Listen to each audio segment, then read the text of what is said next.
My guest today, my third Nobel Prize-winning scientist, is Angus Deaton, winner of the 2015 Nobel Prize in Economics. He is the Dwight D. Eisenhower Professor of Economics and International Affairs Emeritus and Senior Scholar at Princeton University.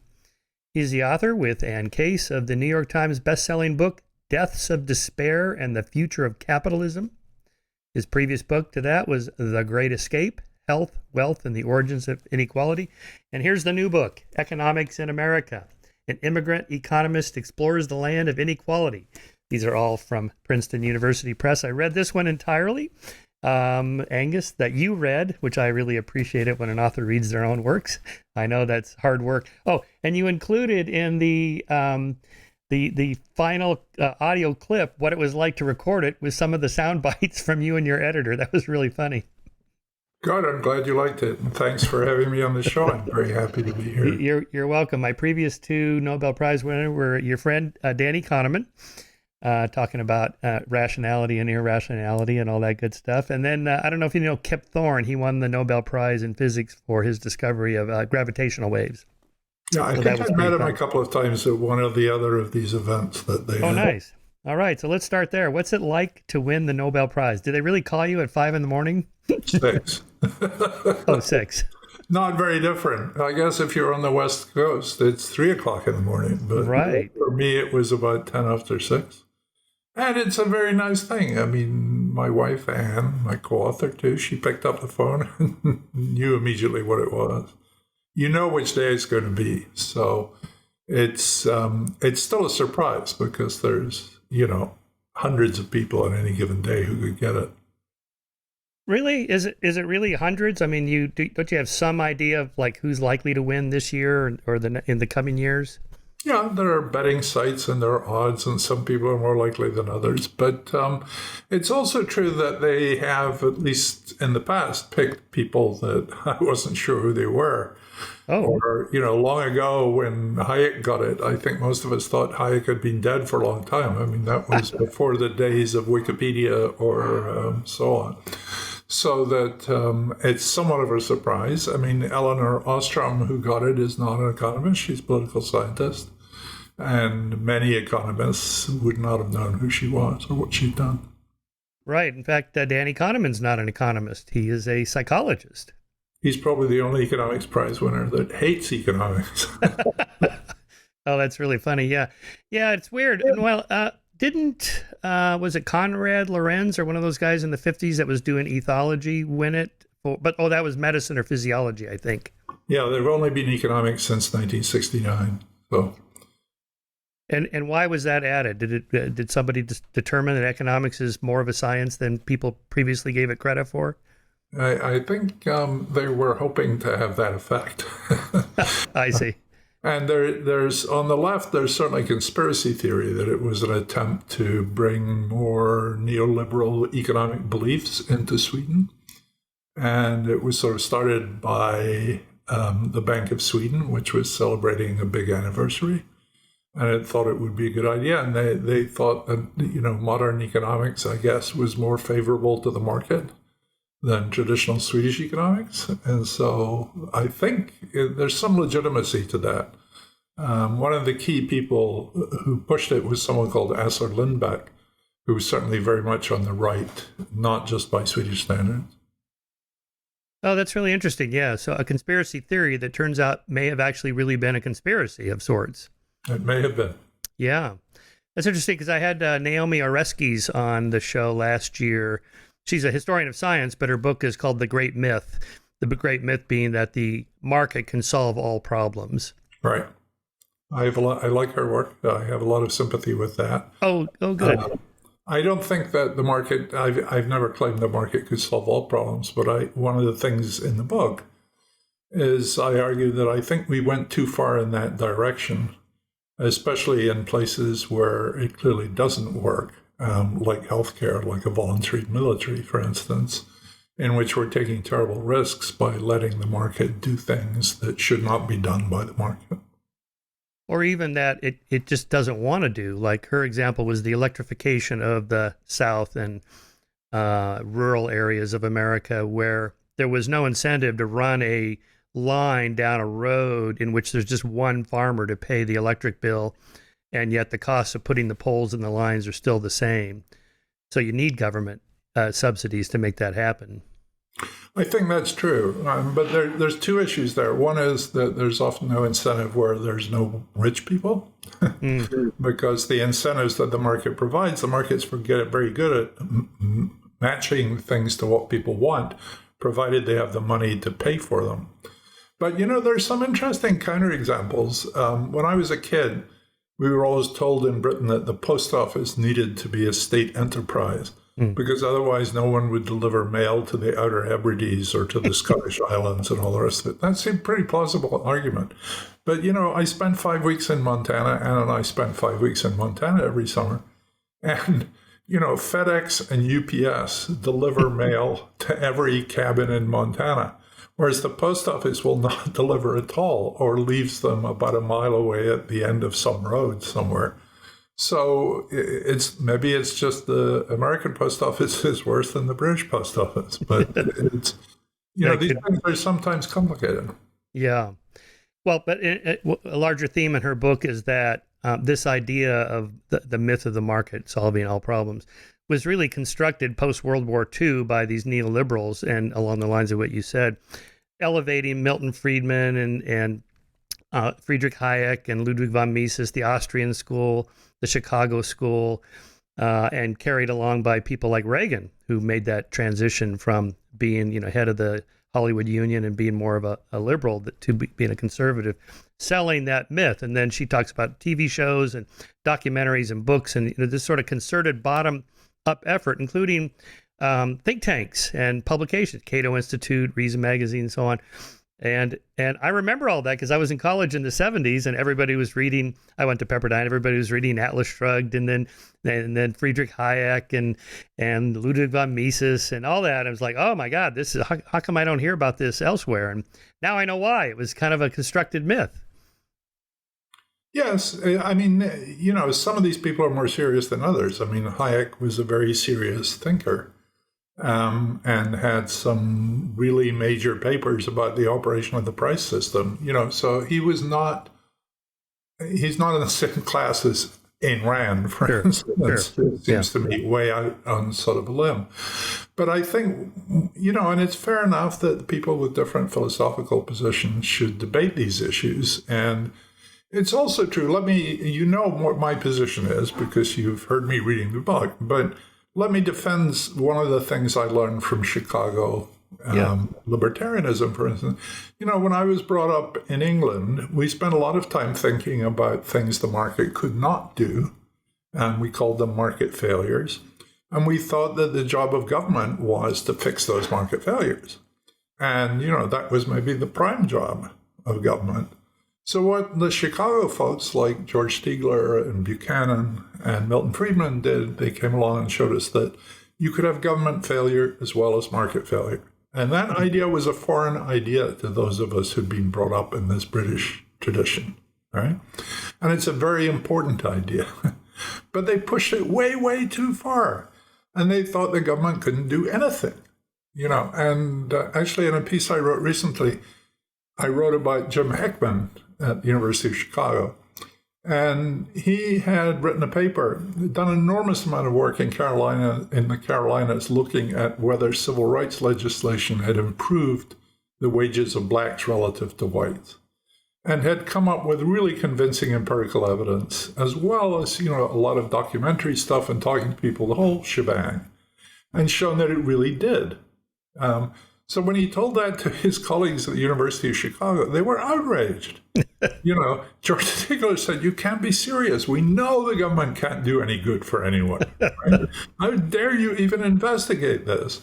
And for Jim, that was a sort of, opened up a fault line, which he showed that as far as those guys were concerned, empirical investigation into these issues was just not called for. But, come back to Ruskies and the setting up all these things. That was, of course, rich people doing it very much in their own interests. So, in Ann Casey's my book, we talk about what we call Sheriff of Nottingham redistribution. It's not the opposite of Robin Hood redistribution, which is you're taking from relatively poor people, and giving it to rich people. And a lot of these think tanks were set up precisely to do that. Yeah, I was going to read just a section of something I wrote on Adam Smith, which is what Naomi was talking about here. This kind of reinterpreting of Adam Smith is, 100% pro free market and keep the government out of business. In fact, that was anything but the case. Throughout The Wealth of Nations, Smith criticized factions, groups of politically connected businessmen, bankers, tradesmen, and industrialists who turned to the government to do their bidding because their formation constituted a power block that would serve the special interests of producers rather than the general interests of consumers. Here's Smith. Yeah. People of the same trade seldom meet together, even for merriment and diversion, but the conversation ends in a conspiracy against the public or in some contrivance to raise prices. There's an even better quote, which Anne and I use in our book about how the taxes may be burdensome, but they're nothing as burdensome as the ridiculous and murderous laws that our merchants have wangled out of the legislature. These laws are written in blood. Right. That's straight out of The Wealth of Nations, too. Yeah. So, Adam Smith deemed terribly misinterpreted. In fact, I have a piece in the Boston Review a few weeks ago arguing that, deaths of despair owe a lot to the misinterpretation of Smith. Yeah, well, his book, The Theory of Moral Sentiments, it's not at all like The Wealth of Nations in a sense of, digging into what human nature is really like. And we have this kind of dual nature where we are quite empathetic. I think he used sympathy for other people and put ourselves into their shoes and imagine how we would feel. And therefore, we're motivated to do something to help those who can't help themselves. That's right. But even in The Wealth of Nations, Smith is nothing if not balanced. So it's always possible to find a quote that comes out the way you like, but there's usually an opposite one nearby somewhere. But he also, his objections to government were a lot of because it was being used by rich people for their own ends. Yeah. All right. Since you have a whole chapter on the Nobel Prize and all that, let me just ask you one more question. So what happens when you win it? You get some money. Do you get tons of invitations to give speeches? And the president calls you up and says, come to the White House. We need your advice. What's it like? And he didn't take my advice, but we went to the White House and. Actually, that was one of the best stories in the book and one of the best things with the Nobel Prize, that when Obama welcomed us into the Oval Office and Anne was at my left shoulder and I shook his hand and then said, I'd like to introduce you. And I didn't finish the sentence. He just said, Professor Anne Case needs no introduction to me. I am well aware of her work. And we're going to talk about it in the next 40 minutes, which is exactly what we did. And that's because we'd written the first paper on deaths of despair. We hadn't called it that then, or Anne hadn't called it that then, about 3 days before we met Obama. And he'd read it and was actually talking about details of that paper. So you can take him out of the university, but you can't take the professor out of the president. Yeah, that's great. Yeah, he gave that famous speech that made conservatives' heads explode where, you didn't build that business. Well, of course, you do build a business, but the roads that you drive to get to your business are public, paid for by taxes. The universities that train your employees that you hire, you didn't make that happen, and so on. That does seem like a reasonable argument, even though I could understand why people get mad. Like, well, I have to get up in the morning and go to work. No one makes me do that. No one does that for me. Yeah, but that's one of the things that I think in rich countries we really take for granted, that all of this stuff is there and works for us. And if you're like me and you spend a fair amount of time working in places like in Africa and India, for example, you realize that that's one of the things that just is not there. And, these things that we take for granted make it sort of impossible to do business in a lot of those places because the laws don't work, the roads don't work. The telephone system doesn't work, all of that sort of stuff. Yeah. And it's very important, and it's a crucial element of business. All right, you open your book with one of my favorite quotes from Economics, from John Maynard Keynes: practical men who believe themselves to be quite exempt from any intellectual influence are usually the slaves of some defunct economist. Madmen in authority who hear voices in the air are distilling their frenzy from some academic scribbler of a few years back. Well, Professor Deaton, you're one of those scribblers. One of the scribblers, but one of the things about that quote is he says it takes a while. Oh. And that may be true too. But also in that same piece, I think, he says the influence of vested interests is way overstated. And I think that's not true in America. I think that part of it is dead wrong. And no one who observes the lobbying that goes on in Washington today can really believe that, big business in America doesn't have enormous influence on what happens, what gets legislated, even what gets on the table. Yeah, we have a piece coming out in Skeptic on in our next issue on health issues on the opioid crisis, which you know all about. And the amount of lobbying that Big Pharma does, so when people like RFK Jr., who's something of a conspiracy theorist, rants about Big Pharma capturing the regulatory state, it's like, well, yeah, he's kind of right about that. There's 3 pharma lobbyists for every member of Congress. Really? Yes. Oh, my God. And they're just the pharma guy, never mind the whole of the rest of healthcare and, people for Alphabet and Facebook and all the rest of it. Yeah. But reading the quote about the scribblers, I guess what I'm asking is, most social scientists, social psychologists or whatever, are not consulted by governments, but economists are. Economists, people want to know, what can we do to lower inflation or decrease unemployment or whatever. Assuming you guys are running something of a science and you can actually determine causality in some sort of predictable way, like, say, physicists or biologists do, that social scientists generally have a harder time doing. So just talk for a moment about how economists work, since you have a chapter called What Economists Do and how you work. How do you work?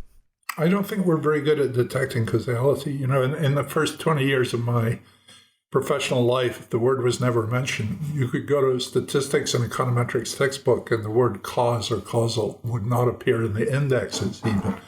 And now everybody uses the word causal in their papers. And I think we were actually doing better before, because most economists have no idea whatsoever about causality and they get terribly confused about it. So I'm not greatly impressed with the state of current empirical work in economics. I mean, I tell one very good story in the book, which is the one of the Card-Kruger work and what happened to that over subsequent years. And I think that was really good science. It was stuff that no one really believed at first, and then a lot of people came to believe it. Well, describe that. Sorry? Describe that for us. Well, that was work that, basically the vast majority of economists on right and left, if you go back to 1980, believed that if you increased the minimum wage, it would cost some people their jobs. So Card and Kruger, who were always looking for ways to test things like that, had looked at something they saw coming down the pike, which was that there was going to be an increase in the minimum wage in one of New Jersey and Pennsylvania and not in the other. So they collected data in the sort of places where you would expect to lose jobs, like in McDonald's and so on, and then looked at what happened afterwards, and nothing of the sort happened. So there was no loss of jobs in whichever state increased the minimum wage. And they got pilloried for this. And in the book, I remind, they were accused of doing cold fusion. They were Bad science. Bad science. They'd abandoned even the minimum tenets of economic science. And James Buchanan, who was then a Nobel laureate, called them a bunch of camp-following whores, which is pretty strong stuff. And several commentators accused the American Economic Association of being a communist front organization because it had given medals to David Card, at least. So, there was a huge pushback, much of it funded, to go back to your previous story, by the fast food lobby, or institutes that looked like think tanks, but were in fact entirely funded by fast food organizations. So, you've got a clash of money. Well, that's okay. That's what politics does. It's supposed to settle these things. But of course, the odds are very heavily stacked in one way. Now, the theory claim, which was sort of interesting, said, in theory, you've got to be wrong. There's no conceivable story. But there was a story. There was a story of exploitation, which is what I grew up with my Marxist friends as a kid in Cambridge. And it said that, these restaurants were holding down wages below their market level. People were paying less than they ought to in some ways. So if you increase the wages, they won't fire those workers because they're still profitable to the joint. They're just not as profitable as they were before. So by putting up the minimum wage, you're doing a sort of class war. You're just taking money away from profits and giving it to workers. And it will not have much effect on, jobs.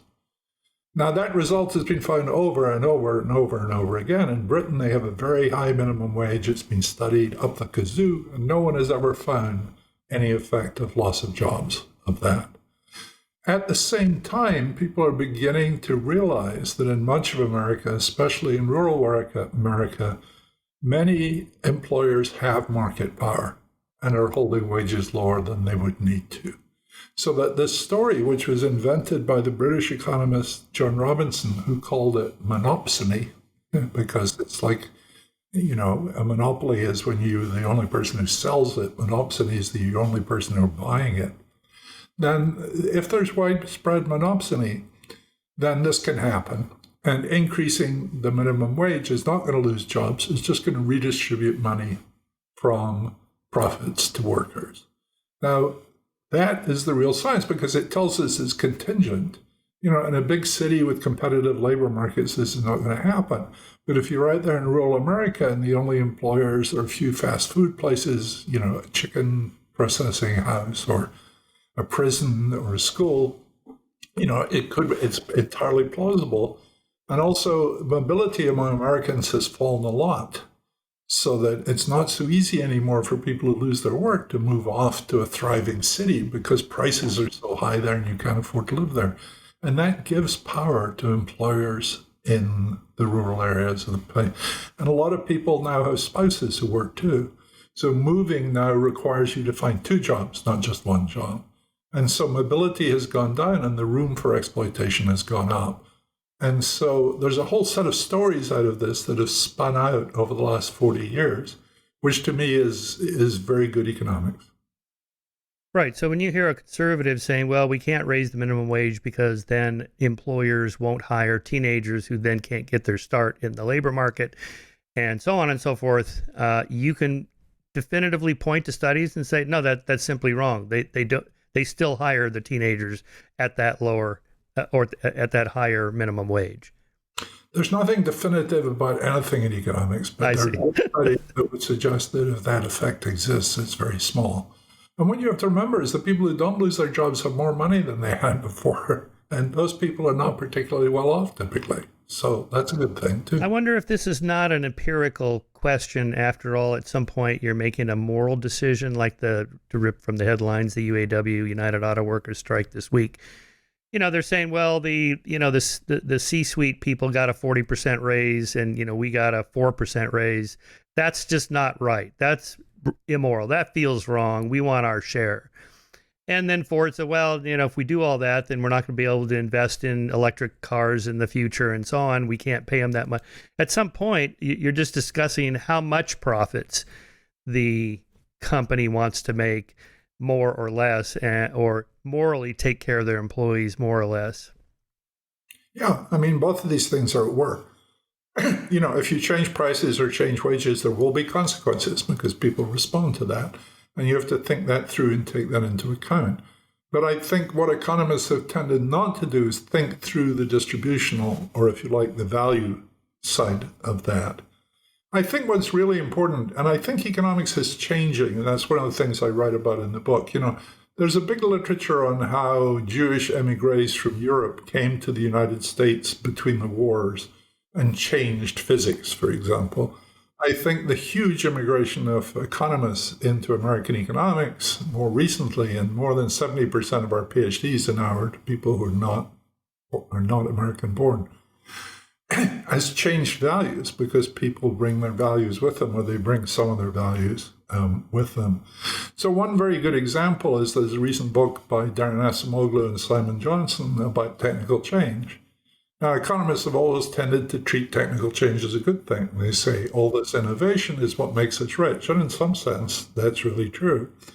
But what that book demonstrates, and it's something we didn't pay enough attention to, is who benefits from that technical change is a struggle that has to be fought over every change. And, what's happening with the UAW now is almost a classic example of that. There's surplus to be gained from switching to electric vehicles, but who's going to get it? And that's an ethical, a moral, or if you like, struggle. It's a fight. But the idea isn't that initially the rollout of the new technology is going to be just affordable by the rich, say Tesla cars. But the idea is if enough of them buy them, then we can afford to make, instead of a $100,000 car, a $34,000 electric vehicle. That might happen. Let's hope it does. Well, I think it is happening, at least from what I've read. And they're not the only one. I mean, now everybody, BMW and Porsche and Mercedes and Ford and GM, they're all rolling out. And not boxy, ugly little electric cars that only go 50 miles, but, nice, sleek-looking cars that go 300 miles. They may all be made in China, of course. Yes. And the electricity comes free out of the wall from the electricity ferry, right? But, these things, that has been the traditional thing, and that's what I would expect it to happen. I remember one of my friends in England, his wife telling me that he'd taken delivery of a giant, 6-foot LED television on which he could watch cricket, which he adored. And then every evening he would get up and kneel down in front of it and kiss its corners, because it was so precious and so wonderful. And now, of course, you can buy them for $20. Well, you can't, but you know what I mean. Yeah. Oh my God. Yeah. You walk into Target right here. They're huge and they're a couple $100. It's astonishing. But that's the power of the market. The problem is initially most people are left out until you get that momentum going. Well, that's okay. I would settle for that because in some ways, the rich are being guinea pigs that make it possible for the rest of us. Because if they didn't buy them, if they didn't make the technology possible, then the mass production would never be possible. And would that be possible without some government subsidies? For example, I bought an electric car and I got a check from the state of California for $2,500 when I bought it, and I got $7,500 deducted off my income tax from the IRS. So thank you very much. So, Elon, Mr. Champion of free market economics, well, he had a little government help there, sir. I was at an AEI meeting where Elon Musk was there and heard him arguing for those subsidies exactly against the people at AEI who are saying, you're Mr. Free Market. Why do you think they? And he came up with the standard economic example, which is, we've got to get this started. This is all part of it. This is all to the public good. A good argument there. Yeah. I would not have blushed for a minute having heard those in Britain in 1965 or whatever I first studied these things. Yeah. Okay, let's go back to causality. So I usually start with David Hume's definition of causality is constant conjunction. A happens, then B happens. The brain automatically makes a connection. The sun rises, the rooster crows, the sun rises. However, as he uses in his example, Chanticleer, the rooster does not, you silence him and the sun still comes up. So he then redefined it as, counterfactual causality. That is, you stop the one and you see what happens after that.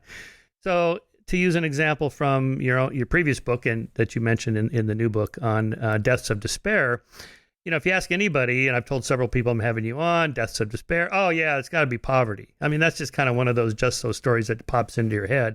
These are poor people, but as you point out, well, what about European countries that also experienced the Great Recession in 2008, 2009, and they had this and that similar issues in America, but they don't have deaths of despair. So it can't just be that causal vector. There has to be other things. And then you start adding them up, and pretty soon it gets to be a kind of a rat's nest tangled of causal vectors. How do you think about teasing those apart and deciding how you rank the different influences? I don't think anyone who's read our book could think it was just poverty. Right. I mean, the division is one between people who have a 4-year BA and people who don't. And the people without a 4-year BA, many of them have quite a lot of income. It's not at all matched perfectly with poor people. I love the idea that causality is a rat's nest. That's a really good starting point because you have to pull it apart thread by thread. And, what's the word I'm looking for? But the example you gave which is this method of causality, which is what physicists do, which is the hypothetical. I'm missing the word I want. The hypothetico-deductive method. Oh, yeah. There's no method of causality which is foolproof. But the hypothetico-deductive method works pretty well in a lot of circumstances. And that's certainly what Anne and I use in our book about deaths of despair. We said exactly what you were saying there.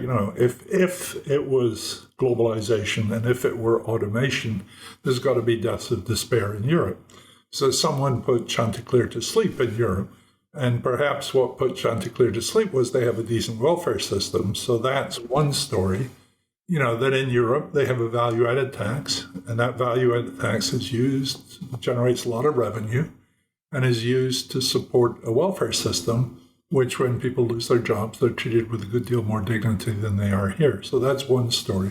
The other story that we focused on that's hugely different between the US and other European countries is the healthcare system. And some people have picked that up and done very good work on that, which is that basically the healthcare system is for working people is funded through employers. And that's just a catastrophe.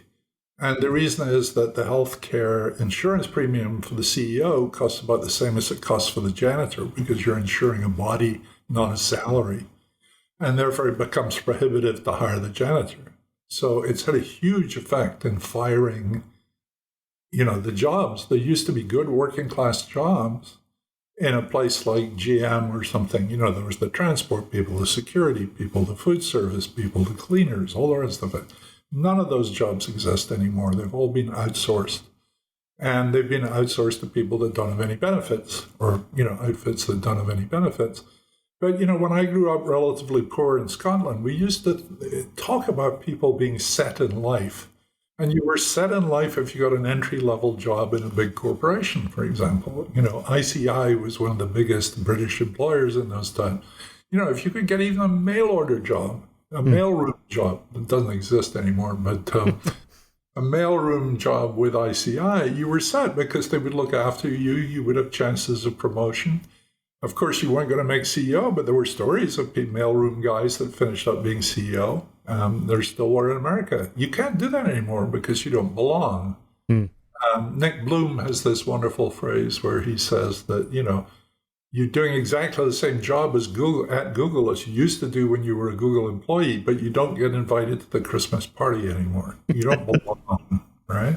Right. And that was what Durkheim wrote about when he wrote about suicide, which was there was this social support. There was a world that gave meaning to you and your family and the people you loved, and that, made it work. And if you take that stuff away, people's lives are destroyed and they start killing themselves, either by suicide or by drugs or, alcohol, which has just gone through the roof after the pandemic. I was actually looking at the suicide data today. World suicide rates are falling almost everywhere, even in awful places. So that if you look at some, the champions of suicide used to be Russia and the former countries of Eastern Europe. Those suicide rates between 2000 and today have been cut in half. The American rate has gone up by half. An American suicide rate is now like Hungary, where it used to be, 2% of the Hungarian suicide rate.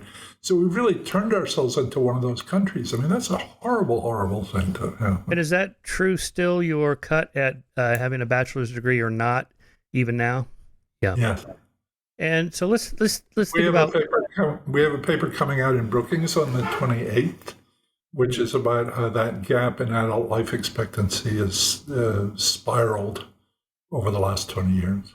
Let's think about what the causal mechanism of that could be so that we don't have to just say, and then a miracle happens when you get your bachelor's degree.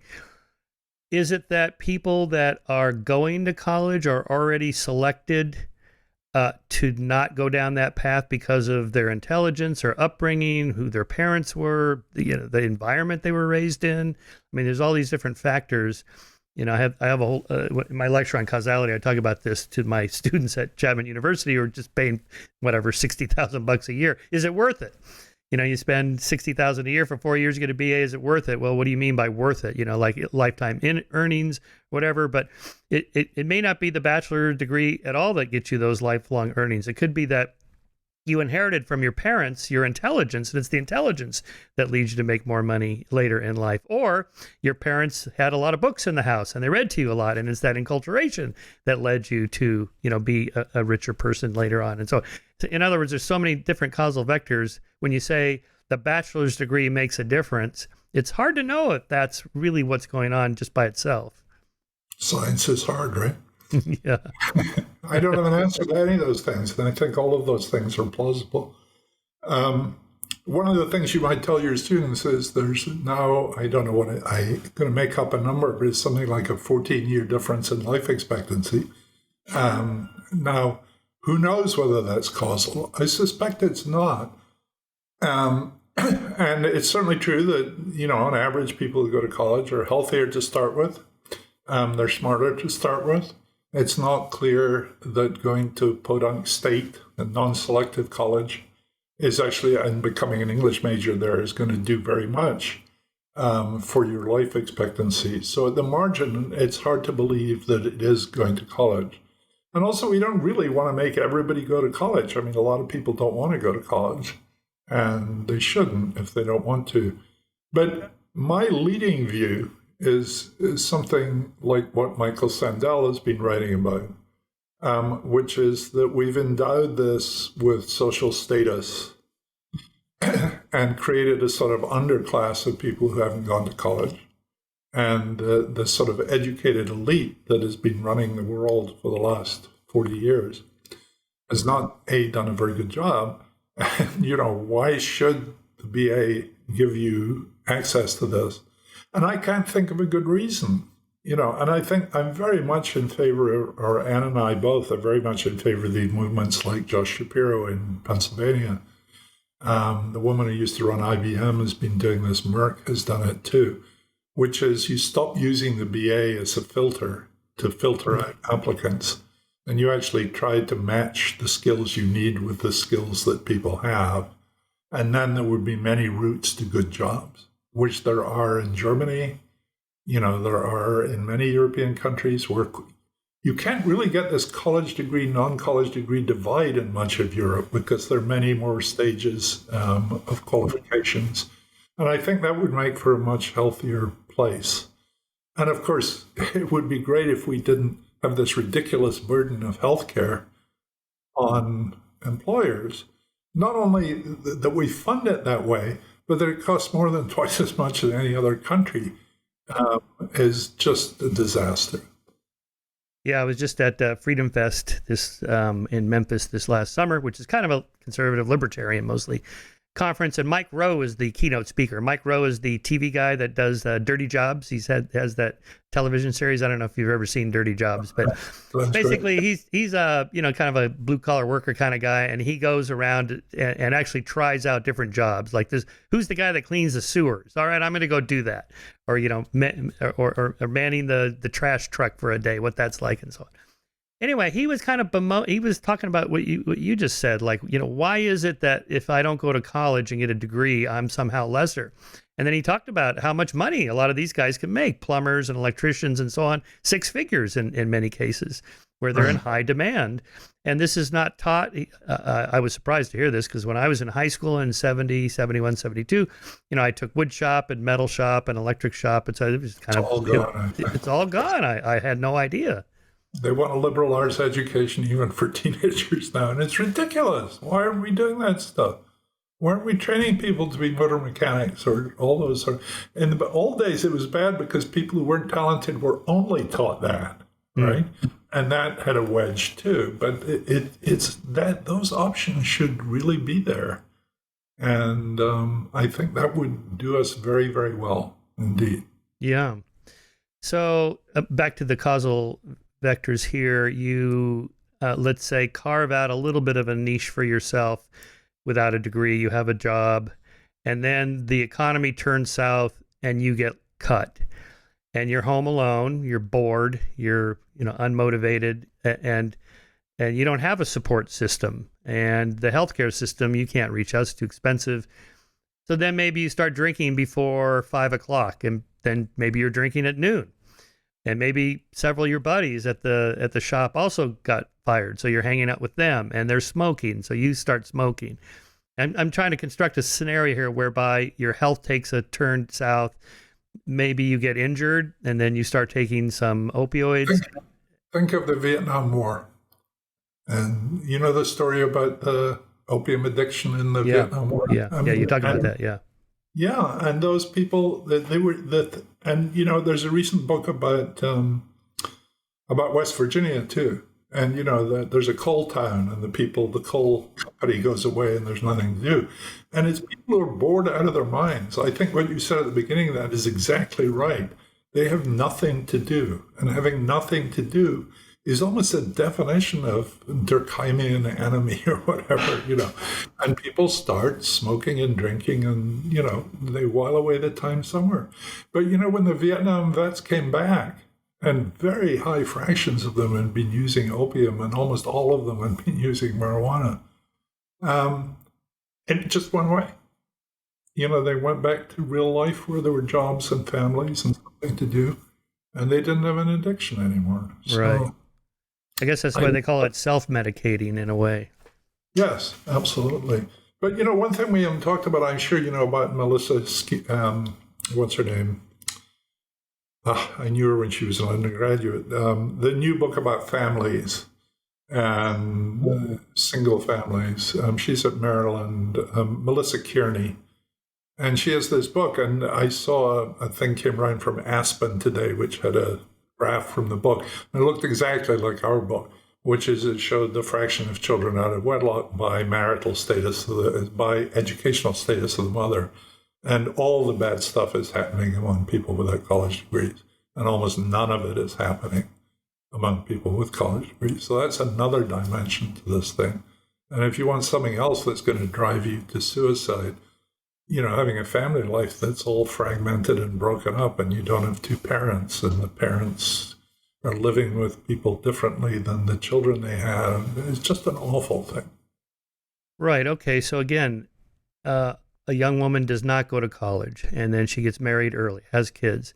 The guy leaves her for whatever reason. She's stuck as a single mom. If she works 2 or 3 jobs just to make a living, she has no time with the kids, or she stays home with the kids. She's broke.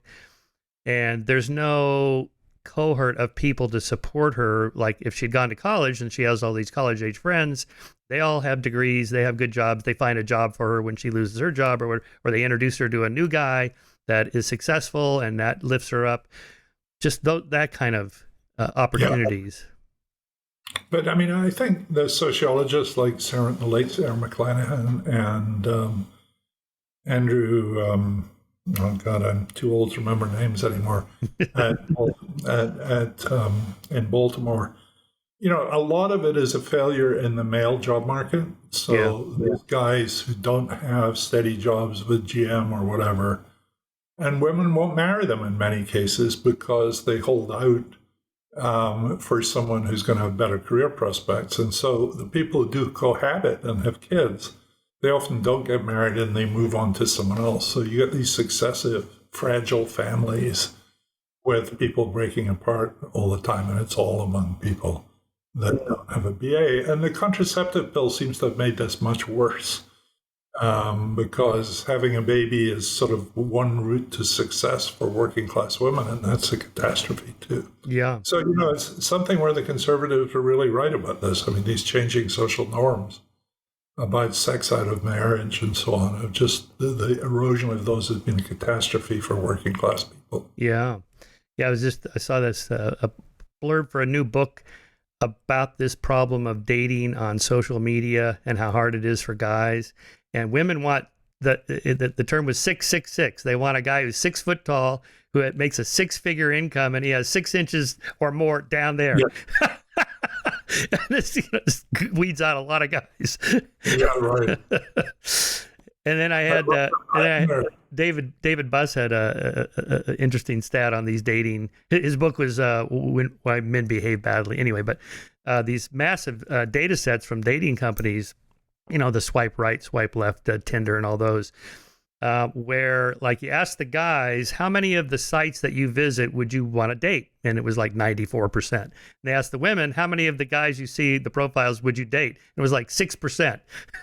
So these guys have no chance, right? That's got to be discouraging. Right. So it seems pretty universal these days. I mean, it's a world in which I, and probably even you, are too old to have spent a lot of time in. But, right.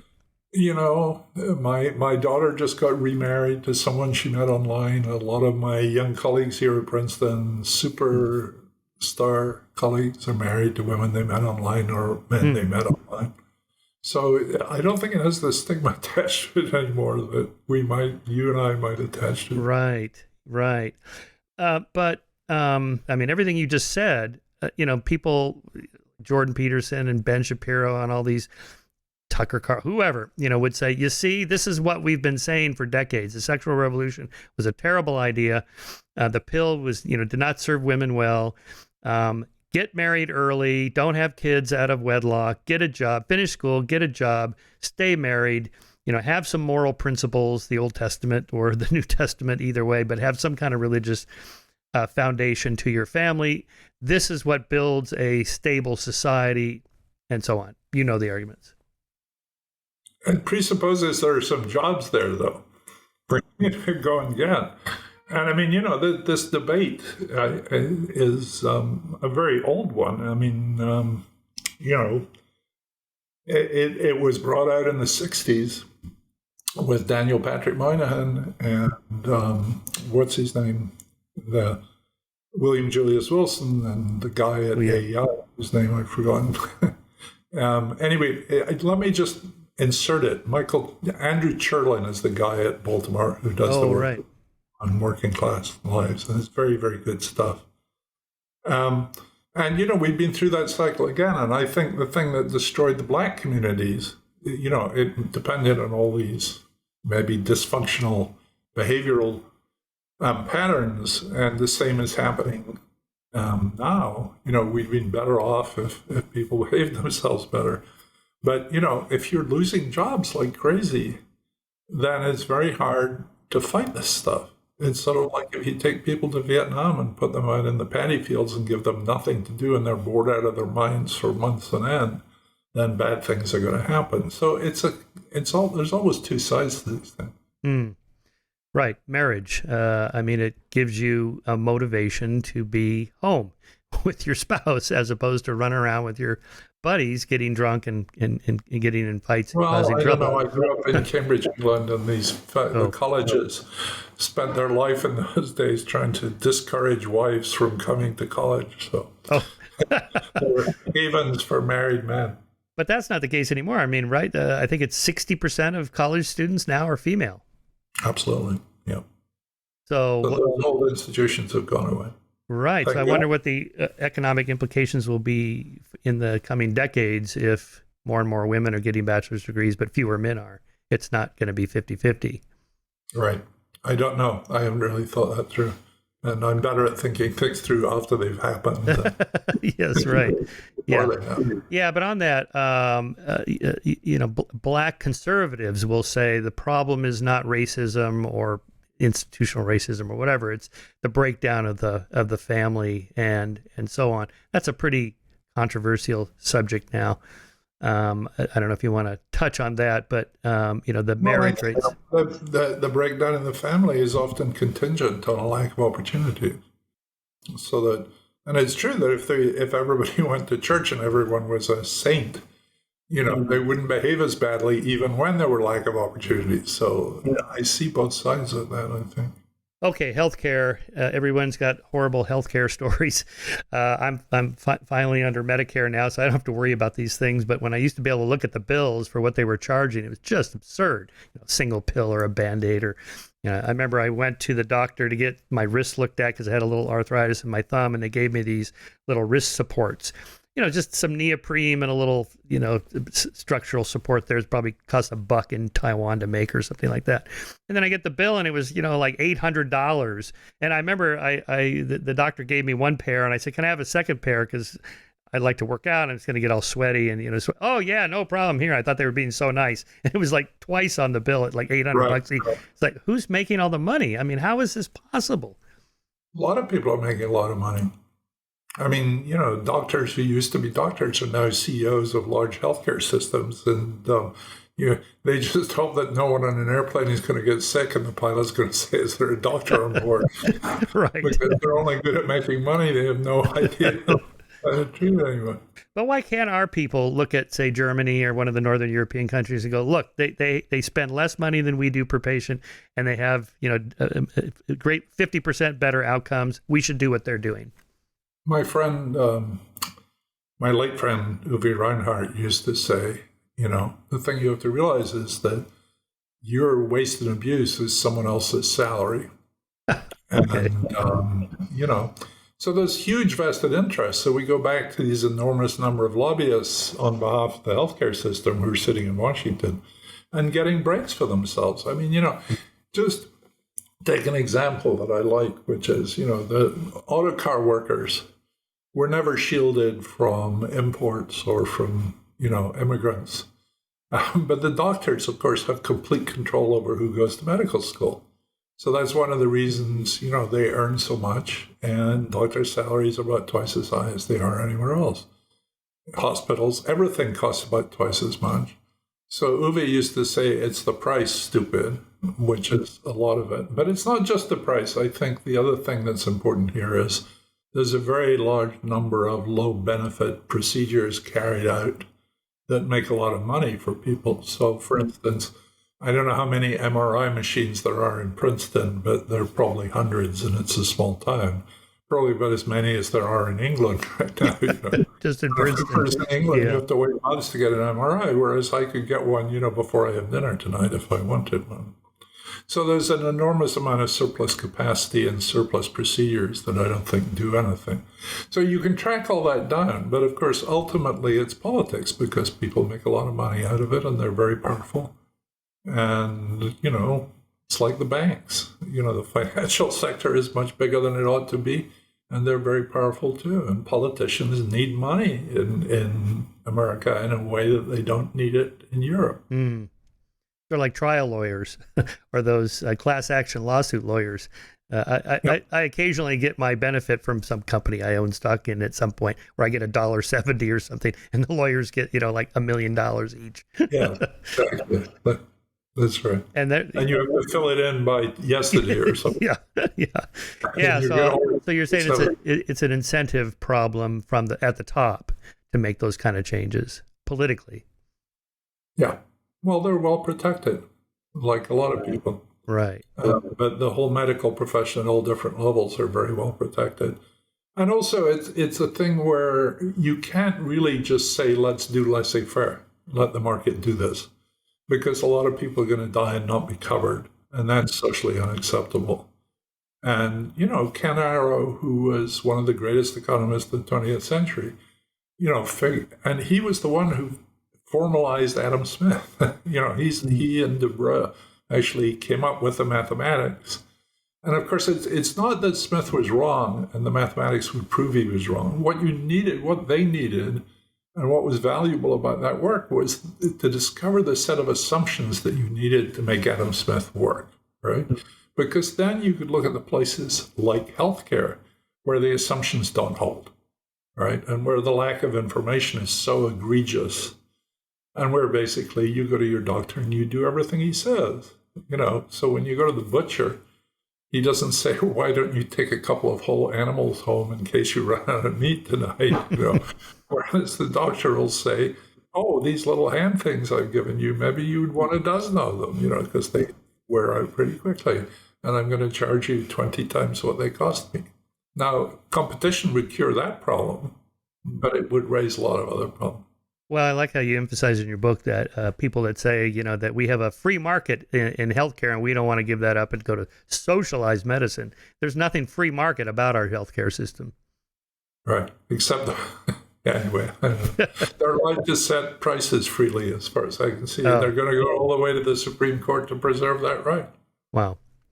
Okay, income inequality, another area of your work. why do I care how much money Elon Musk makes? It doesn't bother me. I have enough.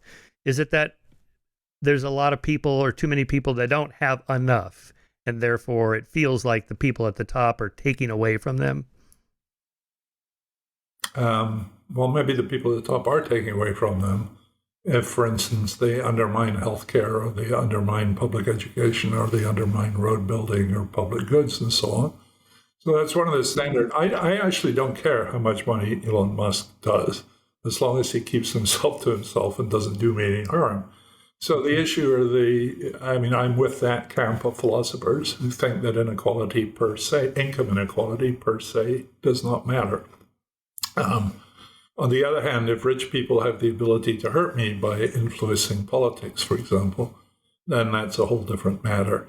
And not just me, but other people who are more dependent than I am on the services and goods that the government provides.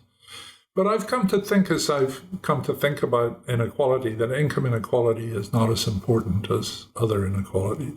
Even within the income sphere or the money sphere, I think wealth inequality is probably more important than income inequality, because it gives you the ability to sustain long-term efforts, to corrupt or to affect, the think tanks and, what the Koch brothers did, for instance, and so on is one example of that. But also I'm with those philosophers who think that the issue is what they call relational inequality, that not everyone is treated equally. And that, we've gotten rid of the worst sort of relational inequalities. We don't have slavery anymore. We allow women to vote. We allow everybody access to the law courts, more or less, but everybody has access. That did not used to be the case. A lot of people, my ancestors were serfs, or my grandfather was a coal miner, which was not very different. And those inequalities, which were class inequalities, have diminished greatly over time. And there's a real worry that they're sort of coming back. And I think that's what disturbs me the most. And it comes back to this meritocracy that we were talking about, people who don't have a college degree being a sort of underclass or feeling like an underclass. Right. So along the lines of meritocracy, conservatives have this thing called the just world theory. If you're rich, it's because you worked hard and you're creative and so forth. If you're poor, well, that's on you. You should have gotten up earlier. You should have gotten to work. You should have gone to college. Sorry. And this is just the way the world is. And of course, liberals, or at least progressives, have kind of the opposite view. It's an unjust world. It really is rigged against most of us. And so it's. I guess the question is, where's the actual truth? Maybe they're impossible to determine. And maybe we're just determined. I have coming up on my show, Robert Sapolsky's got a new book out called Determined. I mean, it's a cinder block of a book about just the 1,001 ways that you do not determine your life. It is determined for you. Who your parents were, your grandparents, the neighborhood, the air, the food, the food your mom ate when you were in the womb, your neuron went this way instead of that way, and this caused your brain to go like this, or you had this kind of hormones, and that made your temperament more open to experience versus closed, or less conscientious or more conscientious. So by the time you go out there into the world, a gazillion things have kind of set up your life such that it's next to impossible to just say to somebody, just pull yourself up by your bootstraps. I don't believe any of that. You don't? Okay, good. Well, I think all these forces are working, but to say that it's determined is, I think, just absolutely absurd. We're not living out some computer program. It's not like the Isaac Asimov Foundation novels or something. My dad was born during the plague year, during the pandemic year, 1918, in a desperately poor working class mining village in Yorkshire, where alcohol abuse and the abuse of women was incredibly common. He was drafted into the army in 1939 and invalided out, not with war wounds, but with tuberculosis. He lived to be 90 years old, and he became a civil engineer and got himself a university degree. And, I'm his son, and I, have almost no money compared with my kids. And, the idea that that was somehow programmed back in 1918, or my great-grandfather who abandoned agricultural labor for the riches of the coal mine, back in the 19th century. I don't think that's true. And I do think these things matter, right? I mean, it's very hard to get out of some places without very high talent. So I don't see why we have to have this dichotomy. It's one or the other. And it's clear that a lot of people are very successful because they work very hard and they have a lot of talent.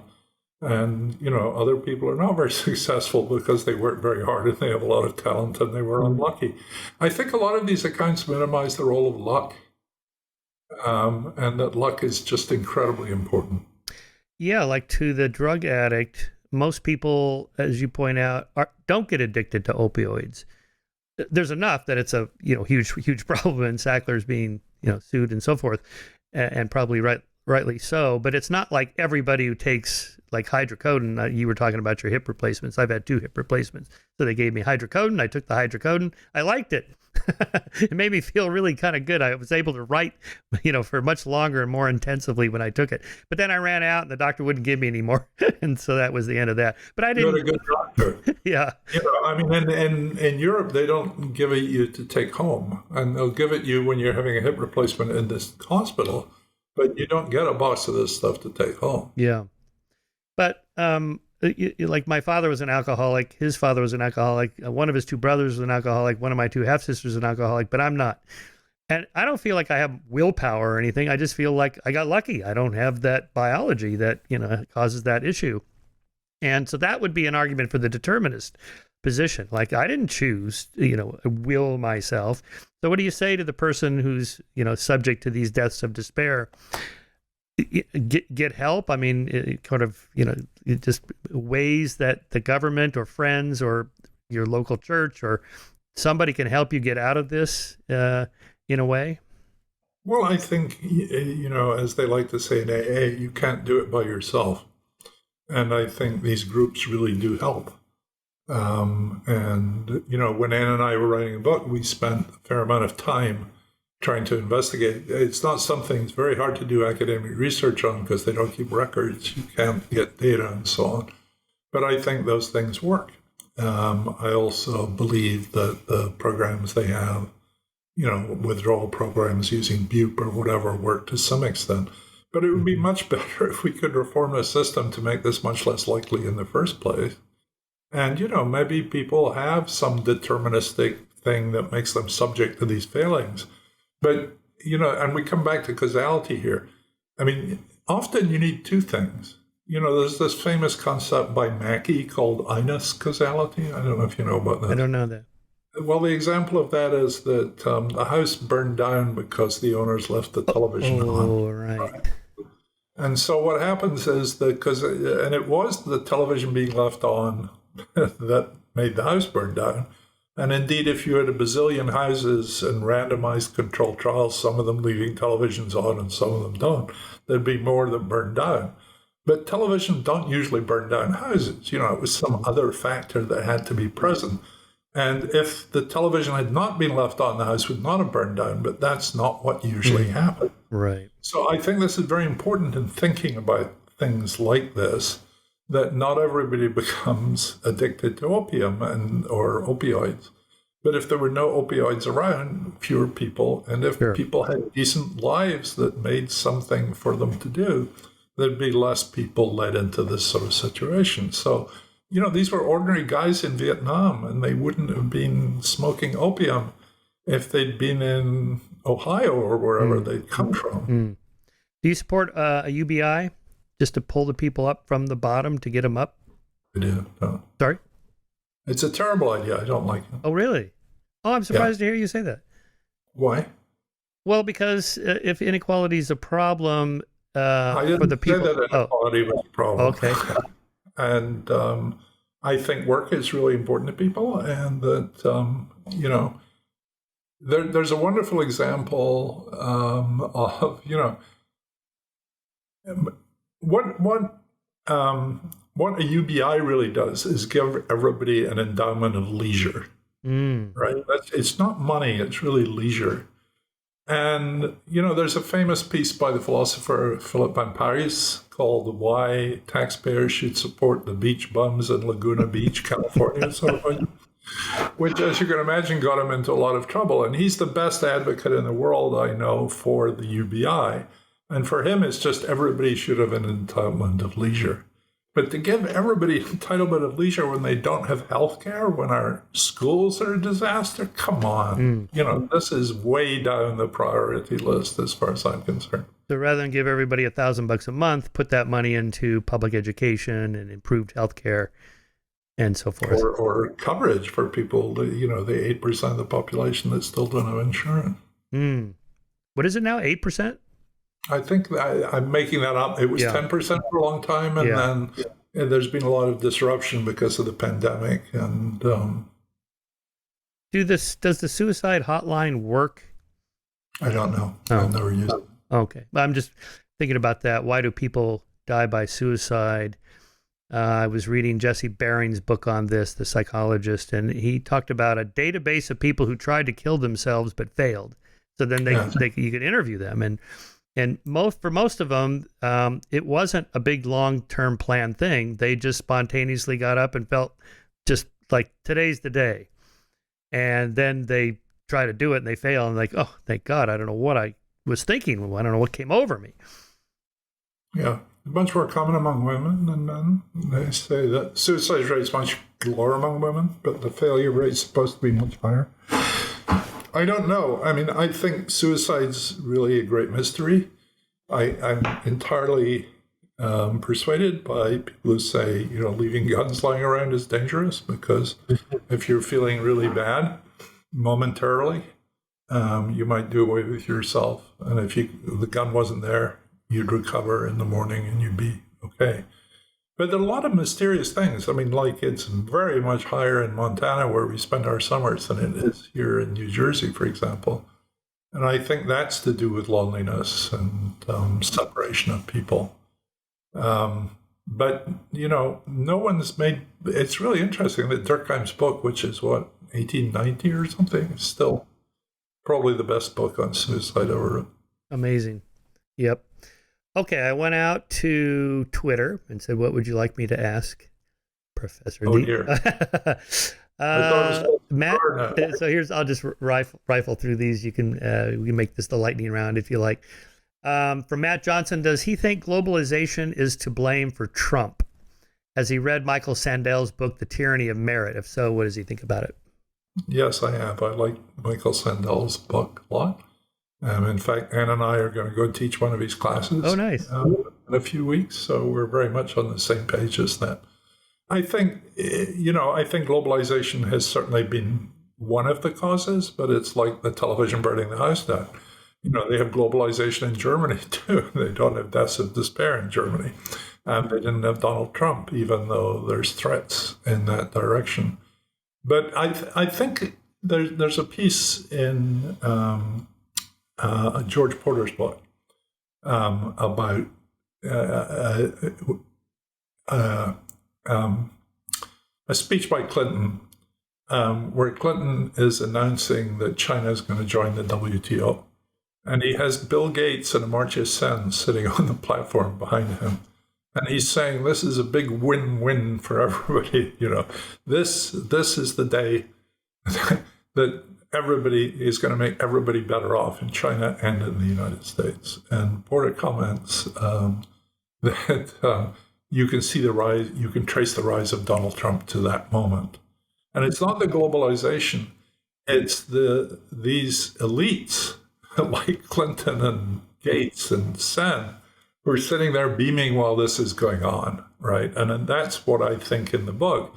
I think the economists were much too sanguine about what free trade and globalization and all the rest of it would do it, and that people would sort of look after themselves somehow.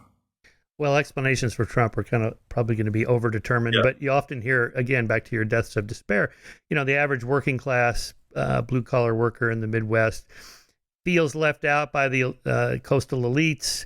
They didn't recover. Their stock portfolios didn't recover after 2009. And then 5 years later, in the middle of Obama, you're 100% back to where you were. Everything is great. They never had a stock portfolio to begin with.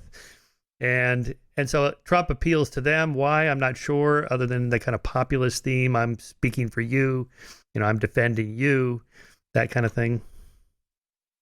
Half of American wealth used to be owned by people as late as 1990. According to the Federal Reserve System, half of American wealth was owned by people without a college degree. Now it's 1/4. Wow. Okay. Right. That's huge. Yeah. I mean, it's true. There are more people with college degrees, but it's not all that. Okay. Stan Cox asks, let's see, maybe the trade-offs between maximizing world's total wealth versus distributing wealth more evenly among 8 billion people, and how far would he go to redistribution of wealth?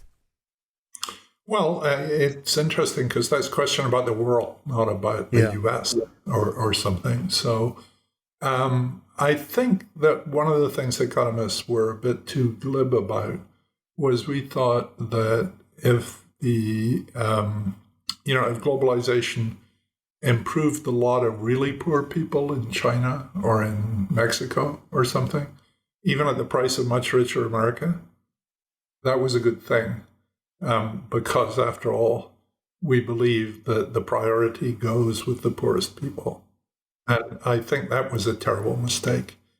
And not because you couldn't argue that. I can imagine arguing that. But, the people in Mexico or in China who are benefiting don't get to vote in U.S. elections. They're also not part of the U.S. polity in which we all accept that we pay taxes, we have obligations to each other, we have to serve in the armed forces, all of that sort of stuff, which foreigners don't. And so that was not recognized enough, I think. All right. Patrick Towie asks to ask you about modern monetary theory. You often hear this like, this is going to be a miracle. It's like the UBI, I think. Okay. It's something we can take very seriously. It's certainly true that there's a lot of misunderstanding about how important the national debt is. And so people, what Paul Krugman likes to call, serious people. Right. We should do something about the very serious people should do something about that. That's changed a little bit as interest rates have gone up. And now a huge national debt is more of a problem than it was before because you have to pay interest on it. But it's still true that even if you were closed, and remember that some of the national debt, I think about 20 or 30% is owed by foreigners. You can't just get rid of that. But I don't think it's true that even in a closed economy, you can simply don't have to worry about the national debt. But it's true that we owe that national debt mostly to ourselves. And that's an insight that most people don't really understand. And I guess the idea is that we can print all the money we want because we have the most dominant economy in the world. And it's the value of the dollar because of the country. It's just fiat money, but it has value in itself. That's true, but there's a big risk of inflation along the way. Yeah. You really want to do that? Okay. Quick question on inflation. Are we doing the right thing by raising interest rates? Is that a proven causal connection? I would argue contingent again. Sometimes it's a good thing, sometimes it's a bad thing. And that's one of the things a lot of economists have got wrong. They think there are simple causal mechanisms that it always happens, and it may happen, it may not happen. So as I'm not the sort of economist that can tell you, whether we're having a soft landing or not. Okay. But it does seem we're doing rather well compared with what many people were predicting. Okay, final lightning round here of just some general questions that I sometimes ask guests. What is something that you used to believe strongly but have since changed your mind about? Foreign aid. Which I think is a disaster by and large. Why is that? They don't. Because we corrupt. The thing that's really missing in poor countries is decent governance. And if we pour money into those countries, then we undermine governance because we make the people who are running the country take away any responsibility they have to their own citizens because they don't have to raise taxes anymore. And, there are many African countries where more than 3/4 of the national budget is coming from abroad. Wow. So the rulers don't have to care about their own people at all. They only have to care about the donors. And so this idea, if you give money to those countries, it's going to be okay, is just wrong.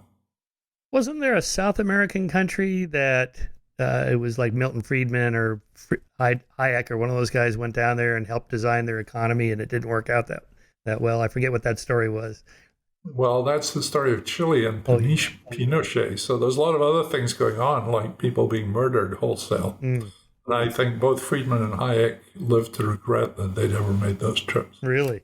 Wow. Oh, yeah. It gave a huge power to the people on the left who said, they don't care about democracy. They're quite happy for dictators to murder people as long as they control the money supply or something. Wow.